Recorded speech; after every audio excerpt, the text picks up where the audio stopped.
What's up, everyone? It's Phoenix here. This is where you really need to be paying extremely close attention to what is happening in the markets, because when you get a flush like this is the second flush for Bitcoin, actually did not come down quite as far, but you see a lot of the other altcoins flushed lower than they did the first time.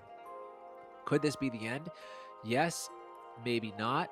But when you see a flush like this, you see volatile price action, it's setting the tone for the next move. Okay.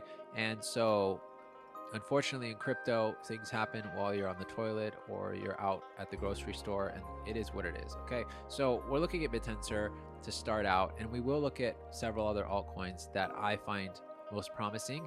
And I do that by looking at the BTC charts, looking at them relative to one another as well, and just looking at the pure price action of that chart itself and seeing how clean it is. And so Bittensor is among the most promising chart wise. Forget about the fundamentals, because that blows everything else out of the water, but it's promising. And I said this could be, I mentioned in a tweet that this could come back down here.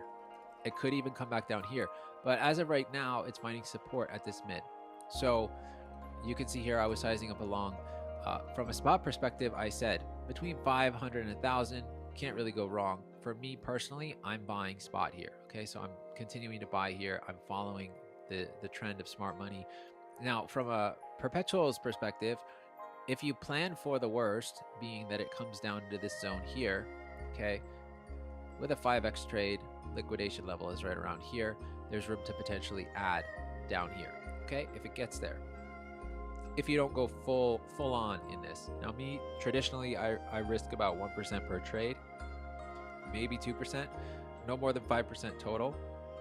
If I'm planning to add to the trade, I might take a 0.5% at one point, a 0.5% at the other.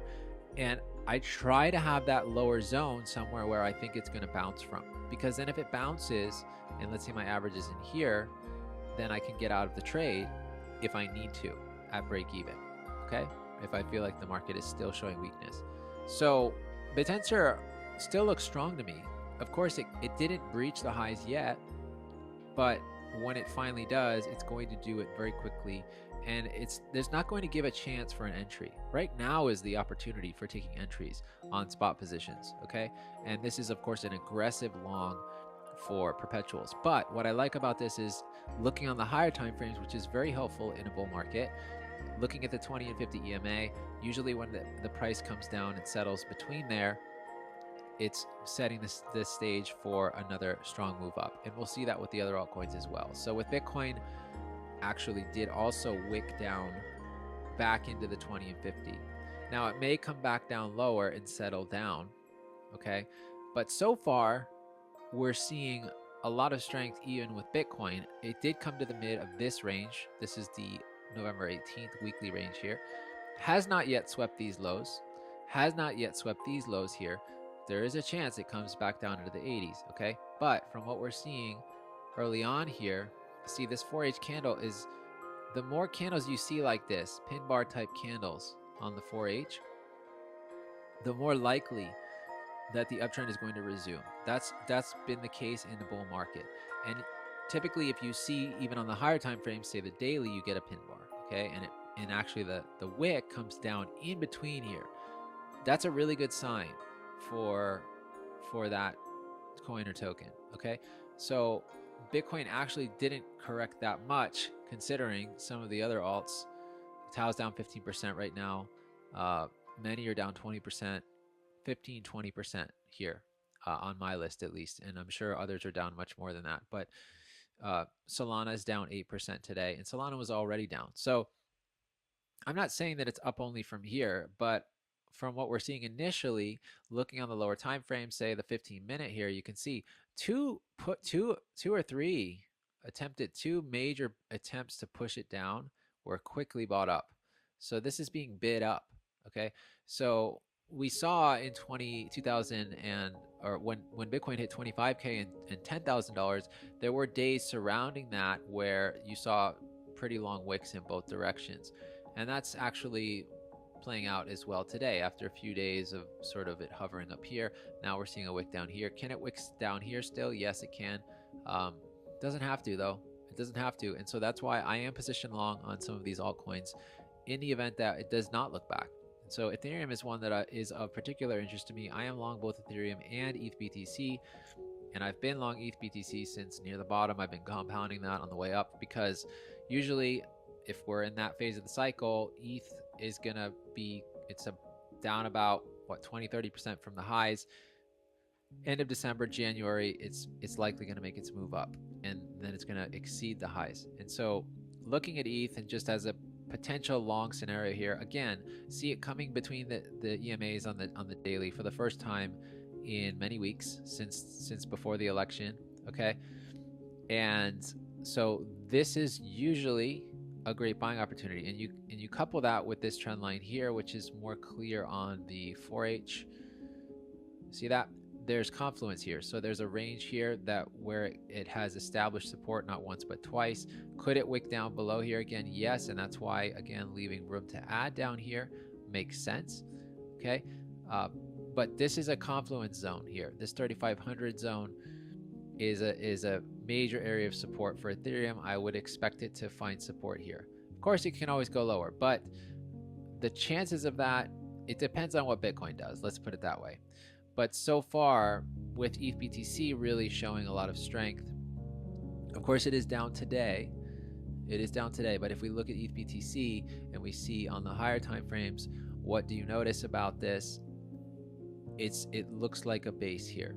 This looks like nice doji candle, bullish engulfing candles here, swallowed up this move here. So it still looks strong to me.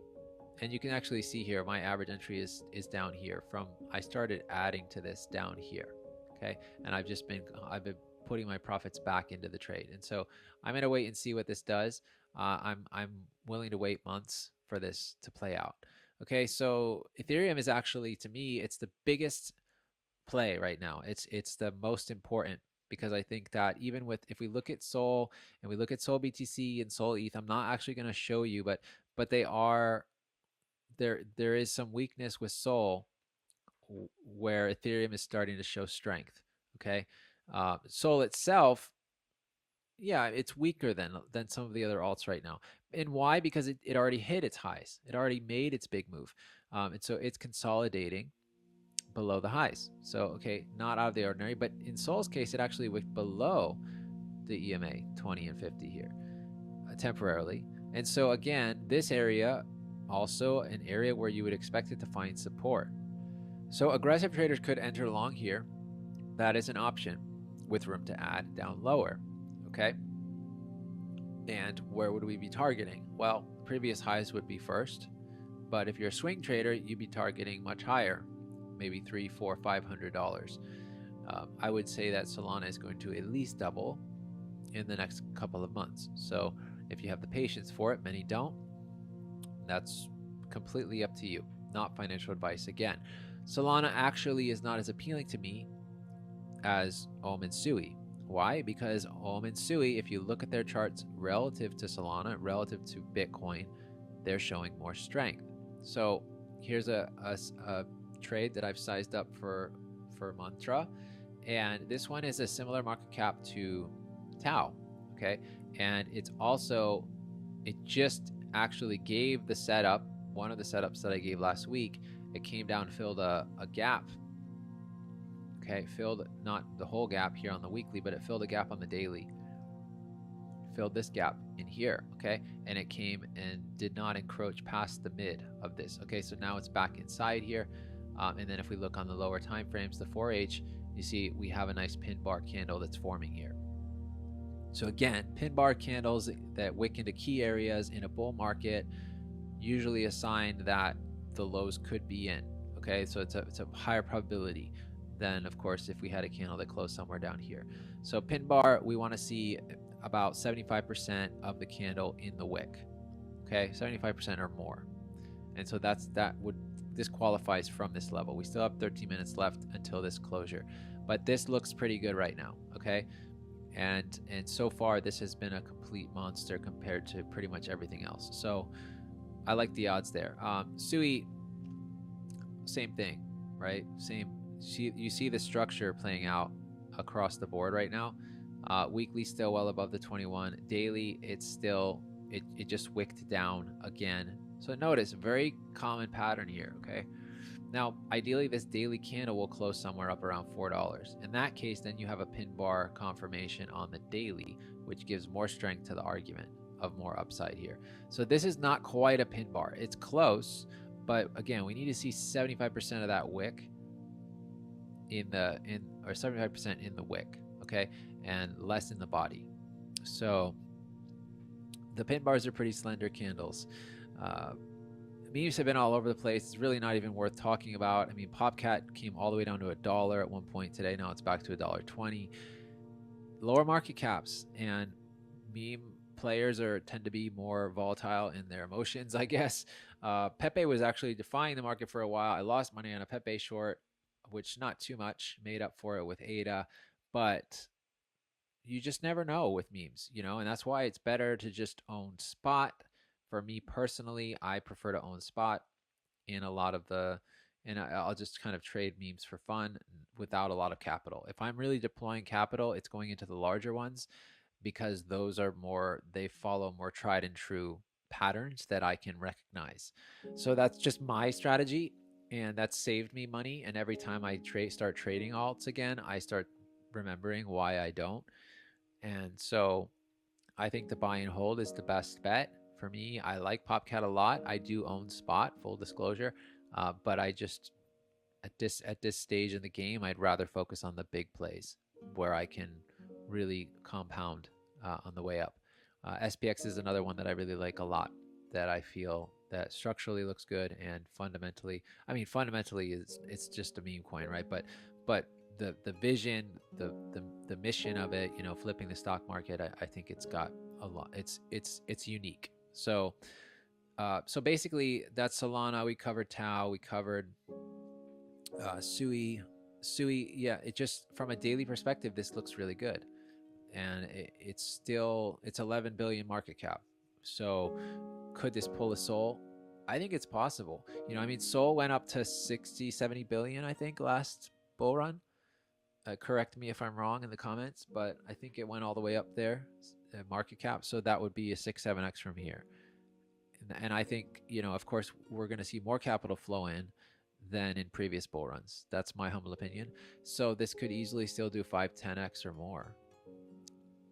So that's basically all I've got for you today. There's a whole lot of charts. Of course, you can always request me to cover charts in the Discord and the Hangout channel. It's free. It's where I share most of my alpha. I don't share everything on X because sometimes I just get annoyed by the comments and don't really want to respond. And I want to be talking to actual traders who have a certain level of awareness.